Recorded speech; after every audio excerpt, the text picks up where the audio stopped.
नमस्कार दोस्तों। अभी अभी कई बहुत बड़ी खबरें निकलकर सामने आई है। एक बार फिर से मध्य प्रदेश में सरकार बनाने को लेकर कांग्रेस ने बड़ा दावा किया है, तो वहीं दूसरी तरफ दिल्ली के मुख्यमंत्री केजरीवाल ने 4000 तबलीगी जमात के सदस्यों को छोड़ने का आदेश दिया है। तो वहीं कांग्रेस के अध्यक्ष सोनिया गांधी के साथ मीटिंग के बाद कांग्रेसी मुख्यमंत्रियों ने मोदी सरकार के खिलाफ मोर्चा खोल सरकार को घेरा है। तो वहीं दूसरी तरफ तेलंगाना सरकार ने लॉकडाउन को बढ़ाकर 29 मई तक कर दिया है। एक एक कर इन सभी महत्वपूर्ण आज दिन भर की ताजा मुख्य बड़ी खबरें, तमाम टॉप ब्रेकिंग न्यूज की जानकारी आपको देंगे। लेकिन इससे पहले आपसे एक छोटा सा रिक्वेस्ट है, अगर आप भी हमारे चैनल पर नए हैं तो इस चैनल को जरूर सब्सक्राइब कर लें और बेल आइकन के बटन को दबा लें, जिससे कि सभी महत्वपूर्ण खबरें के बारे में आपको नोटिफिकेशन मिलता रहे। अगर आप भी स्वतंत्र पत्रकारिता का समर्थन करते हैं तो लाइक करें इस वीडियो को, साथ ही इस वीडियो पर कमेंट कर अपनी राय जरूर दें। दोस्तों, पहली बड़ी खबर जो निकलकर सामने आई है, एक बार फिर से मध्य प्रदेश में सरकार बनाने को लेकर कांग्रेस ने बड़ा दावा किया है। दरअसल आपको बता दें कि मध्य प्रदेश में लगभग 1.5 महीने पहले कांग्रेस के हाथ से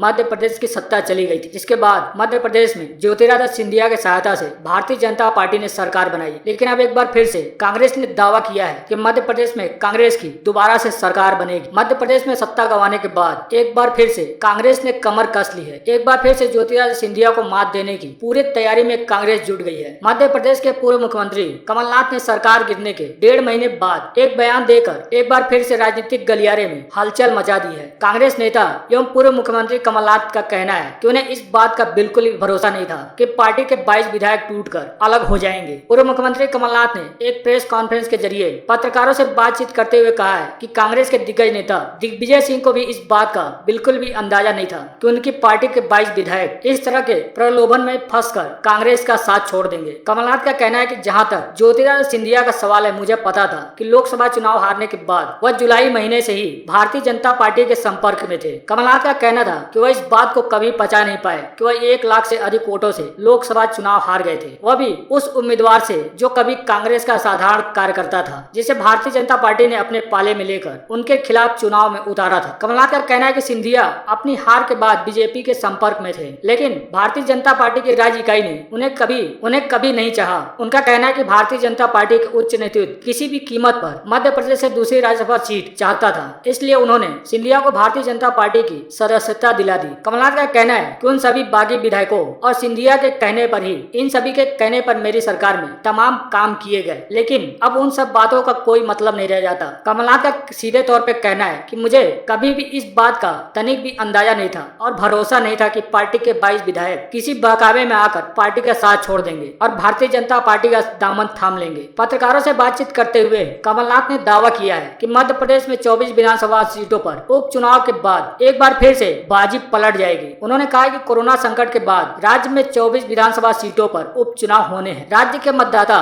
पूरी तरह से जागरूक हैं और वे इस बात को जानते हैं कि उनके साथ धोखा किया गया है। उनका कहना है कि हमें भरोसा है कि इनमें से अधिकांश सीटों पर कांग्रेस पार्टी फिर चुनाव जीतने में कामयाब होगी और फिर सरकार सत्ता में कैसे रह पाएगी। कमलनाथ का कहना है कि यह आंकड़ों का खेल है। अभी कांग्रेस पार्टी के पास यानी हमारे पास 92 विधायक हैं और भारतीय जनता पार्टी के पास 107 हैं और 24 सीटें खाली पड़ी हुई हैं। इन्हीं 24 सीटों पर कोरोना संकट खत्म होने के बाद चुनाव होने हैं। कमलनाथ का कहना है कि इनमें से कम 15 सीटें भारतीय जनता पार्टी के बराबर आने के लिए जीतनी होगी। बाकी 7 विधायकों का काम 4 निर्दलीय, 2 बसपा और 1 सपा मिलकर करेंगे। उनका कहना है कि स्थितियां अभी ऐसी हैं कि हम 15 से ज्यादा सीटें जीतेंगे। कमलनाथ ने दावा किया है कि राज्य में 24 खाली विधानसभा सीटों पर जब चुनाव होंगे तो एक बार फिर से बाजी पलट जाएगी। उन्होंने दावा किया है कि इन सभी 24 सीटों में से हम 15 से ज्यादा सीटें जीतेंगे। हालांकि आने वाले दिनों में राज्य की खाली 24 सीटों पर जब चुनाव होगा और कांग्रेस 15 से ज्यादा सीटने में कामयाब हो पाती है और 4 निर्दलीय, 2 बसपा और 1 सपा के विधायक कांग्रेस का समर्थन करते हैं तो जाहिर सी बात है एक बार फिर से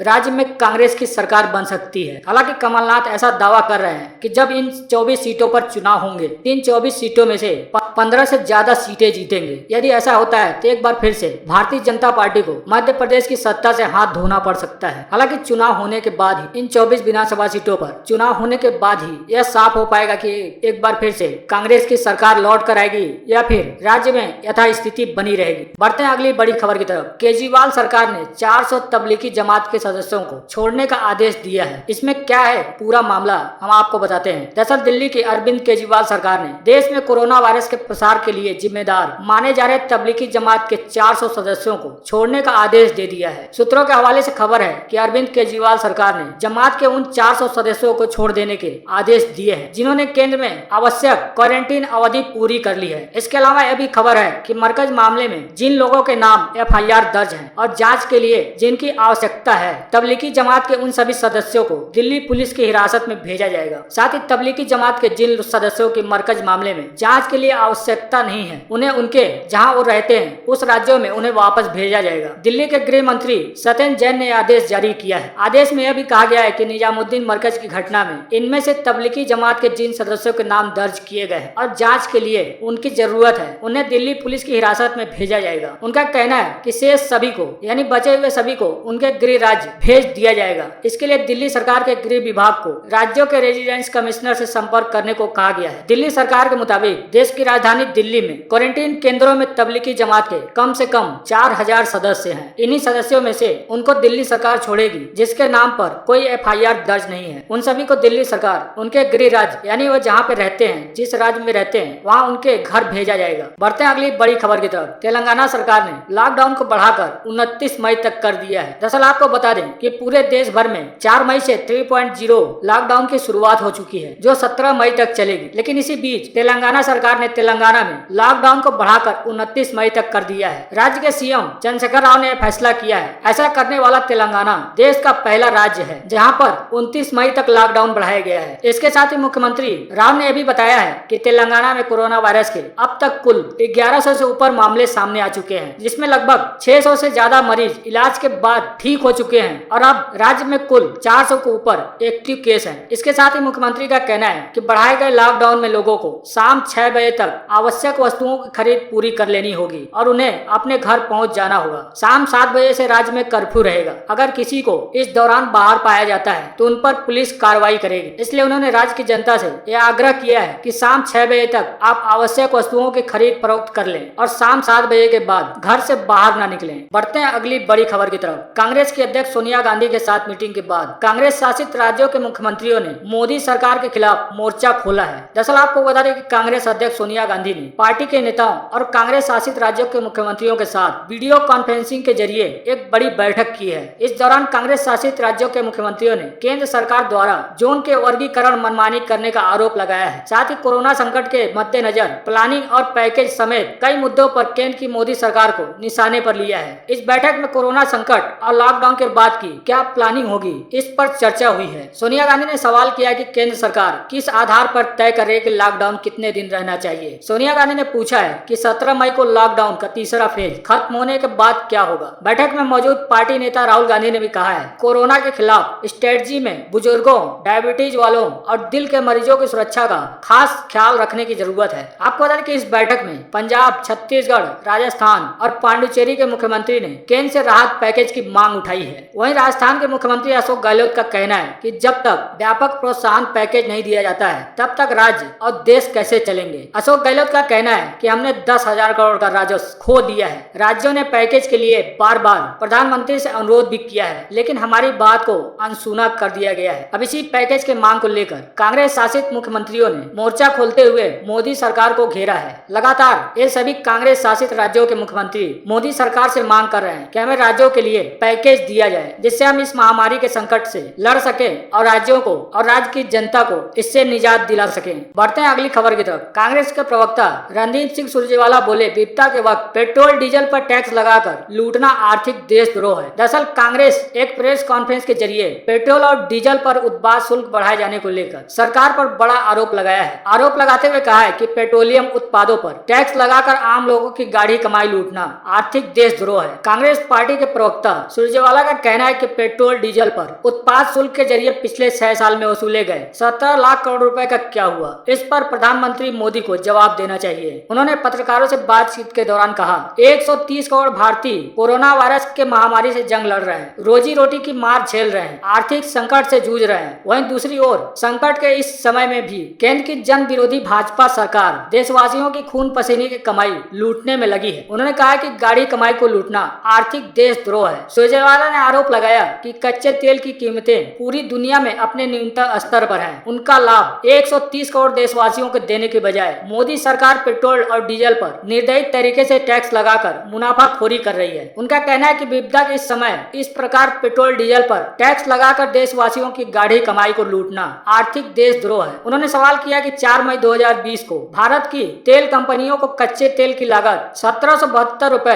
प्रति बैरल पड़ती है। आपको बता दें कि एक बैरल में 159 लीटर होते हैं। उनका कहना है कि आज के दिन देश में प्रति लीटर तेल की लागत 11 रुपए 14 पैसे प्रति लीटर है। देशवासियों को 11 रुपए 14 पैसे प्रति लीटर वाला तेल 71 रुपए 26 पैसे प्रति लीटर और डीजल 69 रुपए 39 पैसे प्रति लीटर क्यों बेचा जा रहा है। उनका कहना है कि भारतीय जनता पार्टी सरकार ने वर्ष 2014-15 से 2019-20 तक यानी 6 वर्षों में 12 बार पेट्रोल व डीजल पर टैक्स बढ़ाकर 130 करोड़ भारतीयों से लगभग 17 लाख करोड़ रुपए वसूले हैं। उन्होंने सवाल किया है कि इस जबरन वसूली का पैसा कहां गया, जब जनता को कोई राहत ही नहीं मिली। प्रधानमंत्री नरेंद्र मोदी सामने आकर 130 करोड़ भारतीयों को जवाब दें। सुरजेवाला का कहना है कि इस विपदा के समय भी पेट्रोल डीजल पर टैक्स लगाकर लूटना, उससे मुनाफा कमाना एक आर्थिक देशद्रोह है। उनका कहना है कि इस पर देश के प्रधानमंत्री को भारत की जनता के सामने आकर इन सभी सवालों के जवाब देने चाहिए। बढ़ते हैं अगली बड़ी खबर की तरफ। आपको बता दें, भारत सरकार ने विदेशों से भारतीय नागरिकों को लाना शुरू कर दिया है, लेकिन भारत किन किन देशों से अपने नागरिकों को लाएगा और कब तक लाएगा। दरअसल आपको बता दें कि कोरोना वायरस की महामारी के कारण लॉकडाउन के चलते अन्य देशों में फंसे भारतीयों को वापस लाने के लिए भारत सरकार ने एक बड़ी योजना तैयार की है। इसके तहत विदेशों में फंसे